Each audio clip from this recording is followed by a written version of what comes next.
नाम रवि, मैं आपके लिए मैथमेटिकल कंटेंट और साथ ही साथ केबीएस की अपडेट लेके आता हूं।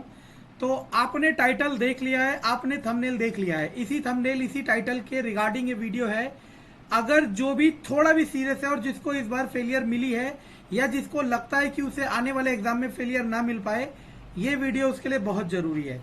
सबसे पहले तो मैं कॉज की बात करूंगा और फिर आपको बताऊंगा या मैं अपनी सलाह दूंगा कि आपको क्या करना चाहिए। सबसे पहली बात तो आपने देखा 157 156 कट ऑफ गई है D triple S B PRT की। D triple S B PRT की कट ऑफ इतनी गई है आउट ऑफ 200। ये एक बहुत बहुत बहुत ज्यादा कट ऑफ होती है। और इससे सबसे पहले तो आपको ये बता देता हूं कि जिन्होंने प्रेडिक्शन कर दी थी कि 120 125 130 जाएगी, मैं पहले भी कह रहा था कि प्रेडिक्शन करना गलत होता है क्योंकि पता ही नहीं है क्या होने वाला है। दूसरी बात, ये कट ऑफ इतनी जा क्यों रही है? अब ऐसा तो नहीं कि बच्चे बहुत अच्छा पढ़ रहे हैं, या ऐसा तो नहीं कि बच्चे जिन कोचिंग वालों से पढ़ रहे हैं वो बहुत अच्छा पढ़ा रहे हैं। ऐसा तो नहीं कि कोई ऐसा कोचिंग वाला है जो पेपर लीक करा रहा है। ऐसा तो नहीं, जो भी आप सोच रहे हो अनसंट चीजें, ठीक है ना। इसकी सिंपल सी वजह बता देता हूं, सिंपल सी भाषा में। अगर आप समझ गए तो आप अगले एग्जाम में, जो भी आने वाला एग्जाम आपका होगा, आप उसमें थोड़ा सा अवेयर हो जाओगे और आप गलती नहीं करोगे। और नहीं समझे तो गलती करते रहोगे और हो सकता है कि इस कंपटीशन से बाहर हो जाओ। सबसे पहला कॉज तो मैं बता देता हूं कि पहले गवर्नमेंट जॉब्स बहुत सारी होती थी, जिसमें से टीचिंग्स अलग होती थी, एसएससी की बहुत सारी होती थी, बैंकिंग की होती थी, रेलवे की होती थी और भी फलाना ढिमका होती थी, ठीक है ना। अब गवर्नमेंट जॉब्स बची लिमिटेड है। अब गवर्नमेंट जॉब्स लिमिटेड ही निकलती हैं, जिनमें से 3 ही सेक्शन बचे हैं, टीचिंग, एसएससी और बैंकिंग। बाकी जो भी रेलवे वगैरह जो भी बचा है मुझे सब पता है यार। ये मत लिख देना कमेंट में रेलवे बचा है सर, डीडीए बचा है, बिहार पुलिस बचा है, यूपी पुलिस बचा है, मुझे सब पता है, ठीक है ना। मैं ऑल इंडिया लेवल की बात करूं, पता नहीं कहां से चले आते हो, ठीक है। अब मैं क्या कह रहा हूं, अब आपको पता है एग्जाम में डिले होना, इरेगुलरिटीज होना बहुत कॉमन बात हो चुकी है। और हर किसी को यह भी अवेयर हो चुका है, हर किसी को यह भी पता हो चुका है कि गवर्नमेंट जॉब्स की सिक्योर होना, सिक्योर गवर्नमेंट जॉब कितनी सिक्योर है फाइनेंशियल स्टेबिलिटी के लिए। तो अब जो बच्चा एसएससी सीजीएल की भी तैयारी कर रहा था, जो बैंक पीओ की भी तैयारी कर रहा था, इवन जो पीसीएस की भी तैयारी कर रहे थे, ये कड़वा सच है, जो पीसीएस की भी तैयारी कर रहा है, अगर इनमें से किसी ने भी टीचिंग एलिजिबिलिटी बना ली है, वो सारे आपके एग्जाम में कूद रहे हैं, वो सारे आपके एग्जाम में कूद रहे हैं। और अगर आप पेपर के फॉर्मेट को समझे, math, reasoning, science, English, GK, current affair, आपका एक टीचिंग सब्जेक्ट हो गया, पैडागॉजी वगैरह, ये सारा सब्जेक्ट तो ऑलरेडी वो बहुत अच्छा कर चुका है अपने किसी भी एग्जाम की तैयारी करने के लिए। ये सारा सब्जेक्ट तो वो किसी भी एग्जाम की तैयारी करने के लिए बहुत अच्छा कर चुका है, उसे करना है बस ये। और वहीं आप सिर्फ टीचिंग एस्पिरेंट वाले, आप ये सारा करना है।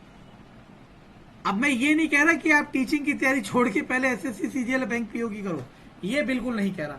कट ऑफ बहुत ज्यादा जाने का यही वजह है कि अब लिमिटेड गवर्नमेंट जॉब्स बची हैं और इसमें बहुत टैलेंटेड बच्चे बैठ रहे हैं और कंपटीशन को टफ बनाए जा रहे हैं।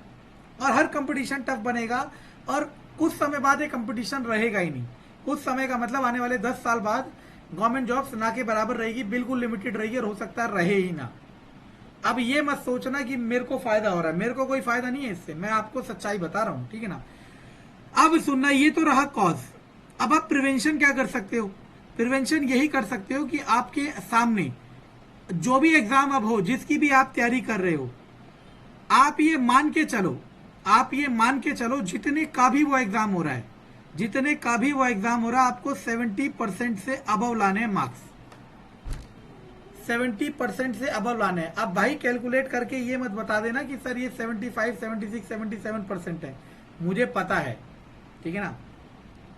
और दूसरी बात, आपको करना क्या चाहिए कि आपके जितने भी सब्जेक्ट है, मानो यही सारे सब्जेक्ट्स हैं, पहले आप सोचते थे कि इसमें हम अच्छा कर लें, मैथ छोड़ दें, साइंस छोड़ दें, रीजनिंग छोड़ दें, चलो रीजनिंग अच्छा कर दें, सीए छोड़ दें या इंग्लिश छोड़ दें। अब आपको ये वाले एटीट्यूड से बाहर आना पड़ेगा।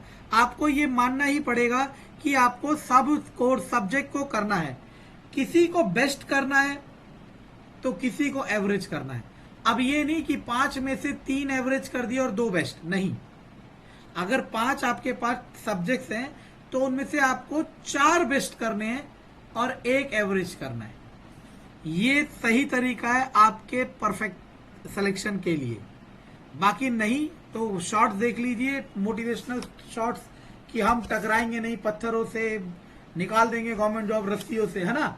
ऐसे देखते रहो, जिंदगी बीत जाएगी और यही खत्म हो जाएगा। फिर आप यही सब उम्मीदें अपने बच्चों से करोगे और यकीन मानना, अगर आप नहीं कर सकते तो आप अपने बच्चों से भी उम्मीदें नहीं कर सकते। वो करे ना करे वो उसके एंड की बातें हैं, आप उम्मीद नहीं कर सकते, ठीक है ना। तो मैं क्या बता रहा हूं, जो भी आपका आने वाला एग्जाम हो उसमें जितने भी सब्जेक्ट हो, सबसे पहली बात तो ये किसी भी एक सब्जेक्ट को इग्नोर करने की गलती ना करें। अगर आपके पास 5 सब्जेक्ट है तो 4 को बेस्ट करे, 3 को बेस्ट करे और 2 को एवरेज करे। अगर 10 सब्जेक्ट है तो 8 को बेस्ट करे, 2 को एवरेज करे। इग्नोर किसी को नहीं करना। अगर आप एक सब्जेक्ट को इग्नोर कर रहे हो तो आपकी गलतफहमी है, और अगर एक को आप एवरेज कर रहे हो तो इसके लिए किसी और बाकी को आपको बेस्ट करना पड़ेगा। अब बेस्ट का क्या मतलब होता है ये बता देता हूं। बेस्ट का ये मतलब होता